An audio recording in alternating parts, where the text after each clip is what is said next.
অনন্ত জলিল উনি টাকার পাওয়ারে করবে, কারণ আমি দিন ইসলাম আমি ওনার সাথে টাকায় পারবো না। পারবো? আমাদের হিরো আলম ভাই ওনারও দর্শক আছে, ঠিক ওই রকম অনন্ত ভাইয়েরও আছে। 1 কোটি 2 কোটি এটা আমাদের কাছে মনে হচ্ছে অনেক বড় বাজেট, কিন্তু আদৌ না। আমাদের যে হলগুলো 20,000 টাকা দামের প্রজেক্টর দিয়ে চালানো হয়, একটা গানের বাজেট ওদের 5 কোটি 10 কোটি 15 কোটি টাকা থাকে। সেই জায়গায় আমাদের মুভির বাজেট 50 লক্ষ 60 লক্ষ, সেই টাকা দিয়ে আপনি কত ভালো করবেন। আমাদের দেশ এখনো প্রযুক্তির সাথে তাল মিলিতে পারে না, অথচ এই কালার গ্রেডিংটাই আপনি যখন কলকাতায় নিয়ে যাচ্ছেন তাদেরকে ঠিকই 3 লক্ষ টাকা দিচ্ছেন। অনন্ত জলিল তার সিনেমাগুলো বাজেট বেশি হয়। আচ্ছা, এর হাইপ ক্রিয়েট করার জন্য টোটালি আপনি ধরেন আপনার কাছে টাকা নেই, আপনি একটা চলচ্চিত্র বানাবেন, আপনার একটা মোবাইল ফোন আছে, বাচ্চারা যে সব ফাইট বানাচ্ছে আপনারা ফেসবুকে দেখছেন যে কত সুন্দর, অথচ আমরা রেড ক্যামেরা দিয়ে শুট করে ওই রেজুলেশন আমরা অ্যাচিভ করতে পারছি না। কেন? মূল কারণ হচ্ছে আমরা প্রযুক্তিটা জানি না বলতে কি, হয়তো আরেকটা প্রবলেম আছে আমাদের। আমি নিজেও একজন টেকনিশিয়ান, যেহেতু এই ইন্ডাস্ট্রিতে দীর্ঘদিন ধরে আমি কাজ করি টেকনিক্যাল সাইটে, পোস্ট প্রোডাকশনে।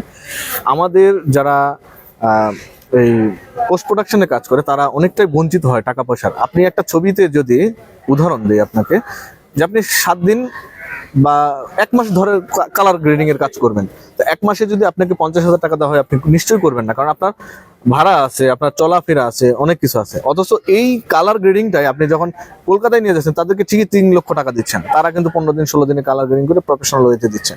তো আপনি আমাদের টেকনিশিয়ানদের দিচ্ছেন না। ঠিক এইরকম এইসব কারণে আমাদের চলচ্চিত্রে অনেকে ফ্রিল্যান্সিং করে ভিএফএক্স এ ভালো ভালো কাজ করে বাইরের দেশে। তো আমাদের এখানে কেন ইন্ডাস্ট্রিতে আসতেছে না? না আসার একটাই কারণ হচ্ছে আমাদের ইন্ডাস্ট্রিতে মূল্যায়ন নেই, এবং দেখা যায় যে এই ইন্ডাস্ট্রিতে আবেগের বসে কাজ করতে এসে দেখা যায় একুলো হারাবে ওকুলো হারাবে, ফলে মানে যথাযথ মূল্যায়ন পারিশ্রমিকটা পাওয়া যায় না, যে কারণে আমাদের ইন্ডাস্ট্রি এখন টেকনোলজিতে অনেক পিছানো।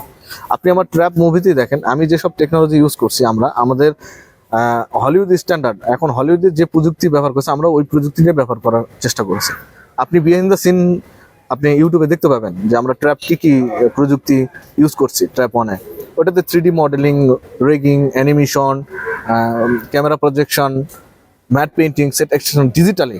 যেমন কেজিএফ ওরা যেটা ইউজ করছেন, কেজিএফ মুভি আপনি নিশ্চয়ই দেখেছেন, ওটা তো সেট এক্সটেনশনের প্রচুর কাজ, 3D অনেক কাজ করেছে।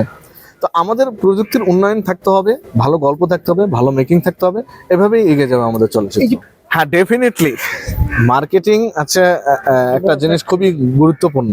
যে কোনো প্রোডাক্টকে, আপনার একটা অচল প্রোডাক্টকেও আপনি খাওয়াইতে পারবেন ভোক্তাদের কাছে, সেটা মার্কেটিং এর কারণে। ধরেন কোনো গুণই নেই আপনার প্রোডাক্টের, কিন্তু আপনি সেটা ভক্তদের খাওয়াইতে পারবেন যদি আপনি প্রপার ওয়েতে মার্কেটিংটা করতে পারেন। আমাদের চলচ্চিত্র মার্কেটিং আমরা করতে পারি না কেন? ধরেন আমরা একটা চলচ্চিত্র, আমাদের যে বাজেটটা থাকে ভাইয়া, সেটা হচ্ছে খুবই কম। 1 কোটি 2 কোটি এটা আমাদের কাছে মনে হচ্ছে অনেক বড় বাজেট, কিন্তু আদৌ না। আপনি বলিউডের একটা গানের, আমি এটা আমার মুভি রিলিজের সময়ও আমি বলছি সাংবাদিক সম্মেলনে, যে একটা গানের বাজেট ওদের 5 কোটি 10 কোটি 15 কোটি টাকা থাকে। সেই জায়গায় আমাদের মুভির বাজেট 50 লক্ষ 60 লক্ষ, সেই টাকা দিয়ে আপনি কত ভালো করবেন তাদের সাথে বিদ্যুৎ। এখন আমাদের দর্শকরা তো দেখছে যে একটা 200 কোটি টাকার চলচ্চিত্র আর 50 লক্ষ টাকার চলচ্চিত্র, আপনি তো এই বাজেটের দিকেই প্রথমেই ফেল করলেন। তারপরে তো আপনি মান যদি নির্ণয় করতে চান তাহলে আর হবে না ভাইয়া, এটা কোনো রকমেরই যায় না। এখন তাই বলে কি আমরা চলচ্চিত্র বানাবো না? বানাবো, আমাদের নিজস্ব সংস্কৃতি কালচার উঠায় ধরার জন্য অবশ্যই বানাতে হবে, কিন্তু ছোট বাজেট হোক, প্রপার ওয়েতে, ভালো গল্প, ভালো কনসেপ্ট। প্রযুক্তি তখন হাতের মুঠোয়। এখন পার্সোনাল কম্পিউটার গুলো একটু স্ট্রং, ভালো গ্রাফিক্স কার্ড হলেও আপনি ভিএফএক্স এর কাজ করতে পারছেন, আপনার শিখার নিজের মতো করে করতে পারছেন। সুতরাং আপনার কিন্তু আরো 10 দুয়ার খুলে গেল, আপনি ভালোভাবে প্রযুক্তিটা ইউজ করে কাজ করতে পারছেন, যেটা এখন অনন্ত জলিল উনি টাকার পাওয়ারে করবে, কারণ আমি দিন ইসলাম আমি ওনার সাথে টাকায় পারবো না। পারবো? উনি একজন 10 জন শিল্পপতির মধ্যে একজন। তা আমার কি, আমি যে কাজটা আমি করব উনি টাকা দিয়ে ওটা করতে পারবে না, কারণ আমি যে শ্রমটা দিব। যেমন আমার ক্রোমাতে একটা গান করছি, আমায় ভালোবাসো না গানের নাম, আপনারা দেখবেন ইউটিউবে, ওইটা প্রায় 2 মাস আমি কাজ করেছি। 3D মডেলিং এর কাজ আছে ওখানে, ম্যাট পেইন্টিং এর কাজ আছে, যেটা আপনার অন্যান্য পরিচালকরা আমাকে যদি টাকা দেয়, আমি টাকা দিলেও করাইতে পারবো না। সে দিলে আমার কত টাকা দিবে, কারণ বাজেট তো কম, টাকা তো দিতেও পারবে না। বিষয়টা এই জায়গায়। তো আমরা চেষ্টা করতেছি যে আমরা সামনে আরো ভালো ছবি বানানোর, ইনশাল্লাহ ভালো ছবি বানাতে পারবো। অনন্ত জলিল অভিনয়টা কি আপনি পারফেক্ট মনে করতেছেন একজন পরিচালক হিসেবে? ভাইয়া, এটা হচ্ছে একজন দর্শক হিসেবে, আমি বলি দর্শক হিসেবে বলি, আমাদের হিরো আলম ভাই, যার নাম আমি নিতে চাইলাম না, নিলাম, ওনারও দর্শক আছে। আর ঠিক ওই রকম অনন্ত ভাইয়েরও আছে। ভালো লাগাটা যে কোথায়, মানুষ সে তার জায়গাটা ভালো লাগা জায়গাটা খুঁজে নেবে, আপনি কাউকে জোর করে চাপাইয়ে দিতে পারবেন না। তো ওনারও অডিয়েন্স আছে, হয়তো আমার ভালো লাগে না আপনার ভালো লাগে, আপনার ভালো লাগে না আমার ভালো লাগে, এরকমই বিষয়টা। কিন্তু আমরা দেখলাম যে একটা সময় বাংলাদেশ চলচ্চিত্র ছিল আসলে ঝিরঝির অবস্থা, প্রিন্টিং ভালো ছিল না, কিন্তু এই অনন্ত জরুরি কিন্তু আসলে প্রযুক্তি বলেন বা ডিজিটালাইজেশন ব্যবহার করে কিন্তু ডিজিটাল করে লাভ কি হয়েছে ভাইয়া? আপনার ডিজিটাল হয়েছে, আপনার চলচ্চিত্র ডিজিটালে আপনি আসেনি তো। আপনারা এখনো 5.1ই আপনি খুঁজে পাবেন না, যেখানে 7.1, 12, 11.1 এরকম চলে গেছে অনেক ইন্ডাস্ট্রিতে।